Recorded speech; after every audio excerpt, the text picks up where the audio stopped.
నిధులు తెస్తామని చెప్పి కానీ ప్రజానికమంతా కూడా అర్థం చేసుకున్నారు. నిధులు తెచ్చే కర్తవ్యం, నిధులు తెచ్చే బాధ్యత, సత్తా భారతీయ జనతా పార్టీకి మాత్రమే ఉంటుందని చెప్పి ఇలా మా మీద నమ్మకం ఉంది. 17 సీట్లలో ఒకటి ఎంఐఎం తీసేస్తే దాదాపుగా అధికార పార్టీతో సమానంగా 8/8 సీట్లు గెలుచుకుని ఇలా ఆధిపత్యాన్ని భారతీయ జనతా పార్టీ చాటుకున్నారు. ఈ ఆధిపత్యానికి కారణం, మా గెలుపుకు కారణం ఇవాళ యావత్ తెలంగాణ ప్రజలిచ్చిన స్ఫూర్తి, ఆశీర్వాదమే తప్ప దీనికి వేరే కారణం కాదని చెప్పి చేస్తా ఉన్నాం. దేశవ్యాప్తంగా కూడా చూస్తూ ఉన్నాం.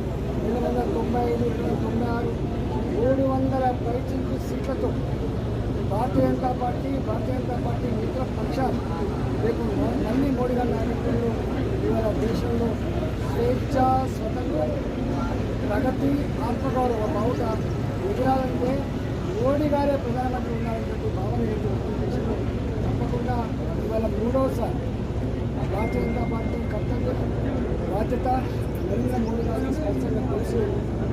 ఒక 5 సంవత్సరాల కాలం పాటు కరోనా కష్టకాలంలో కొన్ని ఇబ్బందులు పోయినప్పటికీ కూడా రాబోయే కాలంలో పేదరికం ఇప్పటికే పేదవాళ్లకు ఉన్న వాళ్ళకి మధ్య గ్యాప్ తగ్గించడం సఫలమైనటువంటి మోడీ గారు ఇవాళ బిలో పావర్టీ లైన్ పాపులేషన్ని తగ్గించడంలో సఫలమైనటువంటి మోడీ గారు రాబోయే కాలంలో యువతకి ఉద్యోగ కల్పన, దేశంలో ఇన్ఫ్రాస్ట్రక్చర్ కల్పన, ఇవాళ make in India, made in India మరింత సిద్ధం చేయడం, ప్రపంచ చిత్రపటం మీద దేశ ఆత్మగౌరవ బావుటాన్ని ఎగిరేయడం, అంతేకాకుండా దేశంలో ప్రశాంతత, ఎక్కడ బాంబుల మోతలు లేని, టెర్రరిస్ట్ దాడులు లేని, ఎక్కడ కూడా హింసకు తావులేనంటే ఒక ప్రశాంతమైన దేశాన్ని నిర్మాణం చేయడంలో మోడీ గారికి ఇలా ఏ ఆశీర్వాదం ఇచ్చిందో, ప్రగతికి ఆశీర్వదించిందో తప్పకుండా భారతీయ జనతా పార్టీగా ఆ కర్తవ్యాన్ని నిర్వహించడంలో ఇప్పటికే సఫలమైన మోడీకి, అనుభవం ఉన్న మోడీకి, కమిట్మెంట్ ఉన్న మోడీకి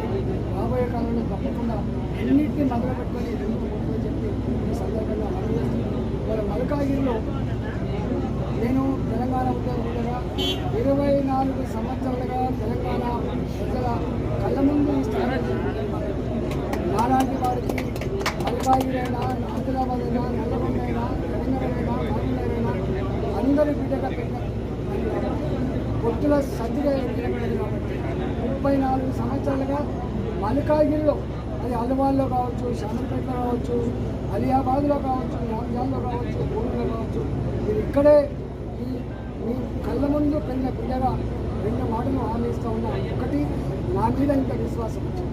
ఇక్కడ ఎంత డబ్బులు పంచినా, అధికార దుర్గానికి పాల్పడ్డా, అనేక రకాల వైషమ్యాలకు తెలియలేనప్పటికీ సంతృప్త ఆలోచనలు చేసినప్పుడు కూడా మల్కాగిరి ప్రధానిక మంత్రి మొదటి నుంచి కౌంటింగ్ మొదలుపెట్టి ఇప్పటి వరకు ఎక్కడ కూడా ఏ రౌండ్లో కూడా తగ్గకుండా చూస్తూ ఉన్నాం.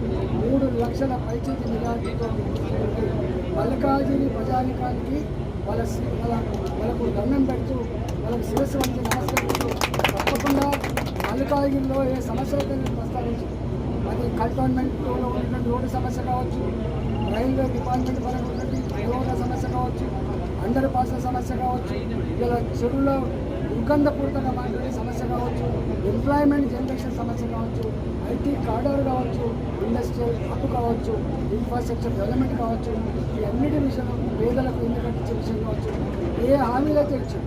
గతంలో నేను 2 సార్లు మంత్రిగా పనిచేసిన అనుభవం ఉంది కాబట్టి ప్రజల సమస్యలు ఎట్లా ఉంటాయి, ప్రజలు సమస్యలు పరిష్కరిస్తే ఎట్లా అట్టుకుంటారు, ఎట్లా వాళ్ళు ఎత్తుకు ఎత్తుకుంటారో తెలుసు కాబట్టి తప్పకుండా ఈ 5 సంవత్సరాల కాలంలో ప్రజలకు అందుబాటులో ఉంటాం. ఒక మాట. రెండవది, నోట్లు 4 లేకుండా 2వ మాట. మూడవది, మీకు మచ్చ లేకుండా శభాష్ మా బిడ్డ అనే పద్ధతిలో నా పత్రికలు చెప్పి ఈ సమస్యల పరిష్కారంలో తప్పకుండా మీరు ఇచ్చినటువంటి విశ్వాసాన్ని అమ్ము చేయకుండా ముందుకు తీసుకుపోతామని చెప్పి పేరున మేము నమస్కరిస్తున్నాము.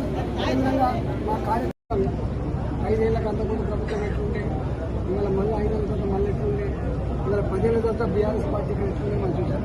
10 ఏళ్ళ తర్వాత కూడా ఇవాళ మళ్ళీ మోడీ గారిని 300 పైచిలకు సీట్లతో చూపిస్తుందంటేనే ఇవాళ భారత ప్రజానికి ఎంత గొప్పగా మోడీ గారిని నమ్ముతున్నారో, ఆదరిస్తున్నారో అంతకంటే తర్కాలు వెళ్ళి